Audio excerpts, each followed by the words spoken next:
ever have enough time to play it all. You know everybody wants to walk in someone else's shoes. Everyone's forgot who they are. Such a crime to waste his time. Hey guys, welcome back to Otter Creek in Rio Grande, where I have taken a few days off. The weather is beautiful, and I'm gonna get a lot accomplished with the railroad in the next 4 or 5 days. So let's take a look at what I've got going on. Now, if you've kept up with the community tab on my YouTube channel, then you know I've been working on a scratch build water tower. So let's take a look at that. So this is the ugly side of the tank. And you know, when I say that I'm scratch building it, what I mean is that all of the materials involved are not kit associated. But I did use plans from a kind of a combination of two kits, the Durango Press water tower and the Campbell's Scale Models water tower. And so far, this is my results. One of the things that I did in order to create the tank is I used 2 cardboard discs in order to give me something to glue to with the wood planks. And when I did that, I cut them out with a compass knife kind of thing.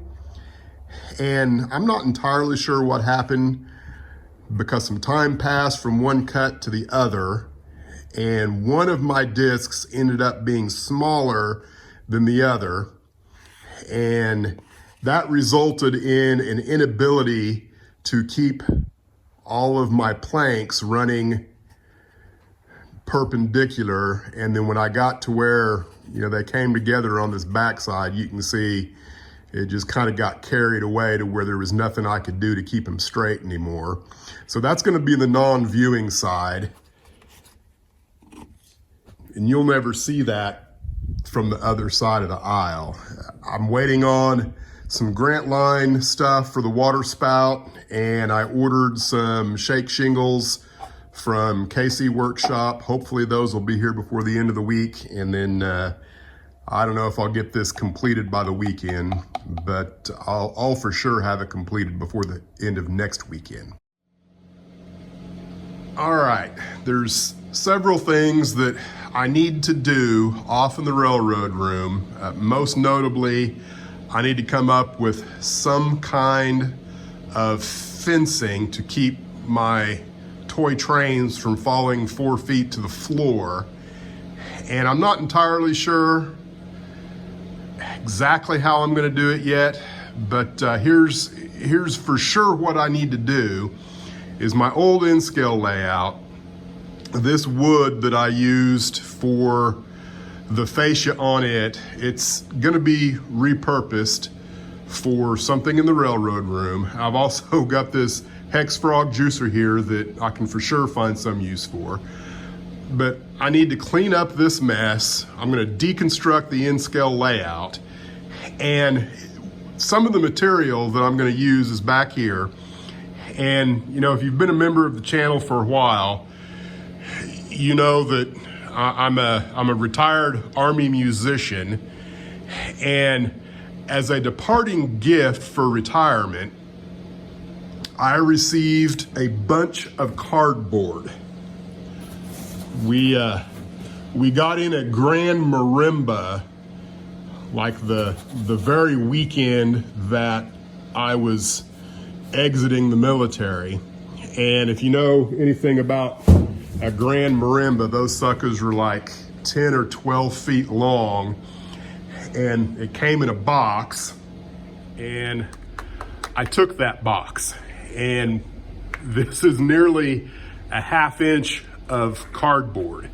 So I'm going to try and use the cardboard for my fencing on all of the hidden track that is my spline road bed. So I'm going to see how that works.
looking at basically one day's worth of work here. I've gone in and put in 3/4 inch pink foam running parallel with all the tracks so that, you know, I've got something to build off of when it comes time to do scenery. And it also makes me feel a little safer about, you know, trains running there, even though if something were to derail bad enough, I suppose it could still tumble off. But, you know, I've had pretty good luck so far, knock on wood, with anything hitting the floor. So far I've been lucky. Now you can see back here, I have got cardboard. And so as it stands right now, everywhere where there's cardboard will be unseen, and all of the pink foam should be areas that are actually scenic. So that's where I'm at. And let me, I'm gonna discuss this right here just real quick. This area from here to here, I plan on having a cutout in the fascia because it actually goes underneath frying pan. And, you know, I'm not entirely sure what I'm gonna do.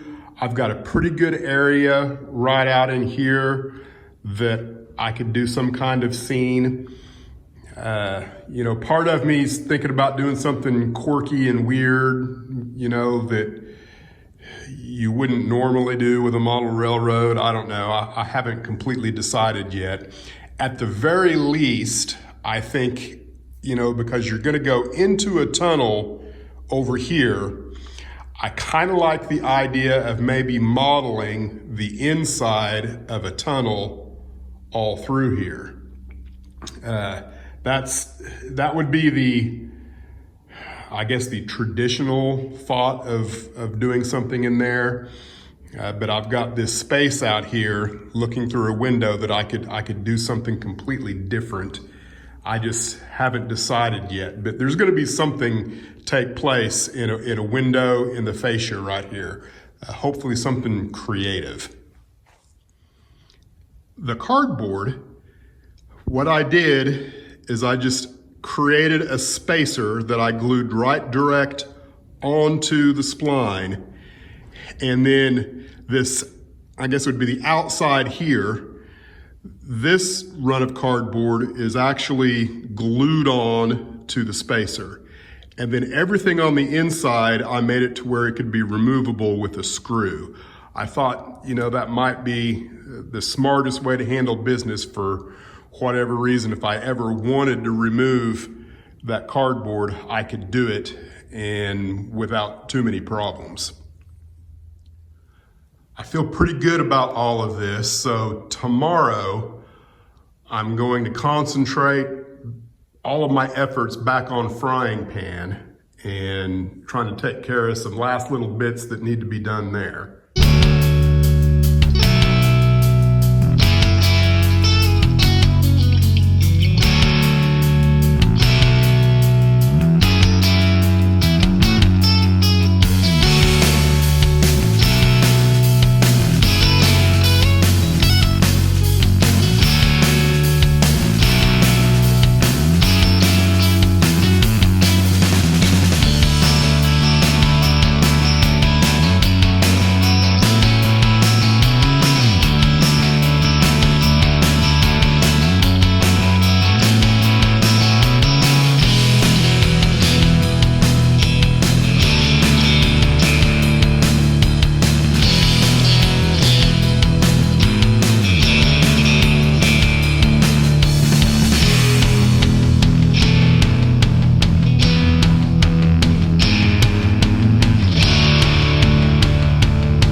cables that can be configured are configured, and I'll explain that just a little bit. So here are the 8 tortoises that are going to be configured off of one of my 10-pin plugs here. This would be LCC Tower East, I believe is what I'm going to call it. And so you've got these 2 tortoises down here, which actually will be at the complete south end of the layout, but you know, I'm not going to hook that up yet. So you got those 2 tortoises, and then you've got these 6 tortoises, which are Sierra 1 through 8, or you could think of them as Gayle, Robin, Barbie, Crystal, Eleni, Olivia, Danny, and Courtney, if that's more to your liking. So all of the ribbon cables are configured except the one that will come from Barbie here all the way down to Robin. And I'm not going to mess with that until after it gets put in back on the layout, because that's going to be a long run, and I'm not entirely sure exactly where my cross members, my L-Girders, are going to be on there. It's going to be somewhere between this tortoise and this tortoise. So that's yet to do. Now, I was hoping that I would be able to get all of this taken care of this weekend and actually do some configuring, but I have an issue. When the tabs ship, they're supposed to have this little jumper right here. And the way that jumper works, as the ribbon cable comes in with your line configuration, you can put this jumper on lines 1 through 4, and that way, you know, all of your electronics, make sure that you're dealing with, in this case, line 1, because that's where the jumper is. If you were to put it over here, you'd be dealing with line 4. So unfortunately, I've got 10 of my tabs did not come with any jumpers whatsoever. So as they exist at the moment, I've got 10 of these tortoise adapter boards that I cannot configure in the node because they're not going to siphon off the line the way they should. It's not going to, you know, stop me from getting everything put in place and whatnot. It's just kind of a disappointment. I'm going to have to make a phone call and see if I can have, you know, those jumpers shipped to me, or see if I can find something online, because I'm not sure where else you could even get something like that. They're probably a common thing in electronic circles. So there you go. Next step is to do a little bit more over here with my on and off switches. I completely forgot that I wanted on and off switches for the 4 engine service tracks going to the engine house. So I'm going to do that, and pretty much everything will be finished that I can finish underneath the plywood with the electronics.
no smoke.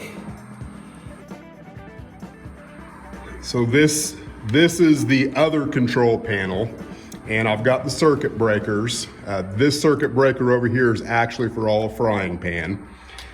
And this is Tower West, and you can see lines 9 through 16 are going to the stall motor driver, which handles all of the whiskey turnouts, which is right here.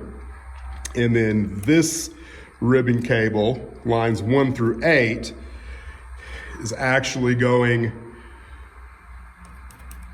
to the panel here, and that panel is going to move and go to the other side, and that's going to be what's handling the route buttons on the new panel, which I haven't built yet, which will be kind of the next order of business beyond probably moving frying pan in here. So hope that wasn't too painful for you, for the non-tech people. And for those inquiring minds who are curious about the whiskey turnouts, this is Uma, Luna, Zoe, and Ophelia. I just got finished with the last little bit of wiring that I needed to do to call this as complete as I can get it. And as mentioned previously, I've got a total of 8 blocks. On this piece of plywood, blocks 5, 6, 7, and 8 exist. Now, one of those blocks, which is block 6, is actually the main line running south that is not put in yet. So I'll have to drop a feeder here somewhere and run it through a CT coil that doesn't exist, that will be here somewhere, and then connect it here. And then this terminal block will go from here directly to the block occupancy detector that you just saw me install on the control panel.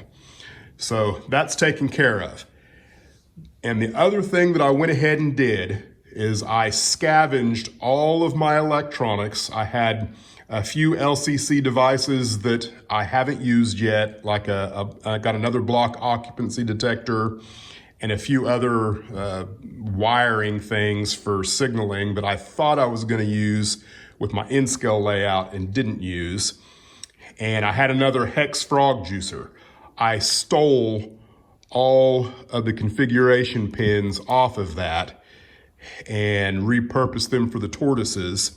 And so now Echo 3 and Echo 5 are the only 2 turnouts I can't configure.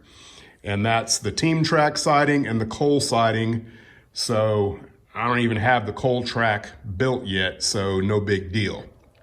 I'm ready to flip this bad boy over, and the last thing I want to do before I put it on the L-Girders is double check all of my wiring for my on-off switches to the engine yard to make sure that I didn't screw something up there.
back on the L-Girders, almost fully functional. So the only thing I really have left to do is track right here, which I don't have any. I'm gonna have to find some. Hopefully microengineering will come forth with an order, because they were producing O narrow gauge was the last I heard. And then I still need to configure all of my push buttons and all of that stuff here with the panel. So everything else is working pretty good. It's just a matter of putting the rest of it together and seeing how it all works. I deliberately did not paint anything this time because I want to do some operation to see if everything's gonna work the way I think it ought to. Thanks for watching. This concludes another episode of Otter Creek and Rio Grande, and like, share, and subscribe.